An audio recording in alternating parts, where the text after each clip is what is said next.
সালামু আলাইকুম রহমতুল্লাহি ওবারাকাতুহু। আজকে অত্যন্ত গুরুত্বপূর্ণ একটা বিষয় নিয়ে আপনার সামনে হাজির হয়েছি। পুরো ভিডিওটা মনোযোগ দিয়ে শুনলে একটা গুরুত্বপূর্ণ বিষয় সম্পর্কে আপনারা জানতে পারবেন। আশা করি পুরো ভিডিওটা মনোযোগ দিয়ে শুনবেন। ভিডিও শুরুতে আমরা আমার ডাক্তার শফিকুর রহমান সাহেবের দেওয়া একটা বক্তব্যের অংশ বিশেষ আমরা একটু নিয়ে যাই। আসসালামু আলাইকুম রহমতুল্লাহি বারাকাতু। ওয়ালাইকুম আমরা আসসালাম দেখতে পাই ওয়া রাহমাতুল্লাহি যে ওয়া বারাকাতুহু। যে সকল দেশের রাজনীতিতে ধর্মতান্ত্রিক বিষয়টি রয়েছে, সে সকল দেশে মেজরিটি ধর্মের বাদে যারা থাকে তারা খুবই অপ্রেসড হয়, অর্থাৎ নিপীড়িত হয়ে থাকে। এমনকি তাদের নিজেদের ধর্মের মানুষজনও খুবই আনফেয়ারলি জাজড হয়ে থাকে। এখন আপনারা যেহেতু একটি ইসলামতান্ত্রিক পলিটিক্যাল পার্টি, অনেকে ভয় পেয়ে থাকে যে আপনাদের ক্ষেত্রে একই রূপই দেখা যাবে। তো আমার প্রশ্নটি হচ্ছে, আপনি কি মোরাল পুলিশিংকে সাপোর্ট করবেন নাকি এর বিরোধিতা করবেন? এবং যারা মোরাল পুলিশিং করে তাদের প্রতি কি যথাযথ অ্যাকশন নেওয়া হবে? Thank you. ওনার দুটি কনসার্ন উনি রাইজ করছেন। ফার্স্ট কনসার্ন হচ্ছে, দুনিয়ার দিকে তাকালে যে সমস্ত ধর্মতাত্ত্বিক দেশ আছে সেখানে এক ধরনের চাপাচাপি করা হয় মানুষের উপরে। মানুষ যা চায় তাও মানুষকে ডেলিভারি দেওয়া হয়, মানুষ যা চায় না ওইটাও মানুষকে বাধ্য করা হয়। ২ নম্বর হচ্ছে, বিশেষ করে উনি সেকশন আলাদা করেন নাই, মরাল পুলিশিং এর কথা বলেছেন যে আমরা ক্ষমতায় গেলে ওই রকম মরাল পুলিশিং সিস্টেম চালু হবে কিনা, যেহেতু আমরা একটা ধর্ম based party. True, I agree, কিন্তু ওই দুইটা এগ্রি করি না। ওই দুইটার সাথে আমাদের কমপ্লিট ডিসএগ্রিমেন্ট। ভারত আমাদের প্রতিবেশী দেশ, ওই দেশের কনস্টিটিউশনে বলা হয়েছে যে দেশ হলো তাদের সেকুলার।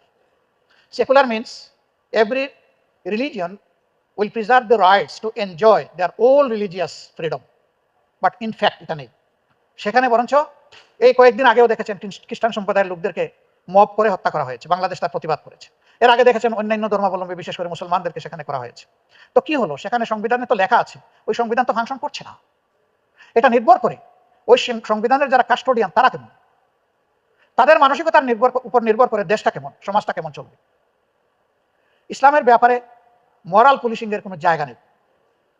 রাসূলুল্লাহ সাল্লাল্লাহু আলাইহি সাল্লামের পার্লামেন্ট হাউস ছিল মসজিদে নববী, ওনার মন্ত্রণালয় ছিল মসজিদে নববী, ওনার প্রধান বিচারপতির দপ্তর ছিল মসজিদে নববী।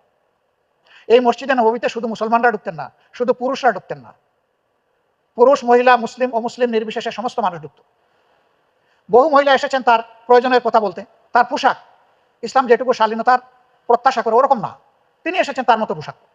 আল্লাহ রাসূল কখনো এমন কোনো এভিডেন্স নাই বলেছেন মা আগে আপনি যান একটু পোশাকটা শালীনতার সাথে পরে আপনি আসেন, নেভার, কখনো বলেন নাই। বরঞ্চ শ্রদ্ধা সম্মানের সাথে ওয়েলকাম করে ওনার প্রয়োজনটা, ওনার অসুবিধাটা উনি জানতে চেয়েছেন। তারপরে তিনি তার অ্যাপ্রোপ্রিয়েট সলিউশন দিয়ে সম্মানের সাথে তাকে বিদায় করছেন। This is the standard of Islam. অন্য ধর্মের লোকেরা এসেছে তার সাথে সাক্ষাৎ করতে ডেলিগেশন নিয়ে। ইহুদি সম্প্রদায়ের ওই দিন শনিবার ছিল, তারা বলেছে যে আমরা আমাদের উপাসনা করতে চাই, আমাদেরকে কোথায় একটু জায়গা করে দেবেন। রাসূল করিম সাল্লাল্লাহু আলাইহি ওয়াসাল্লাম সাহাবীদেরকে বলছেন, একটা দিকে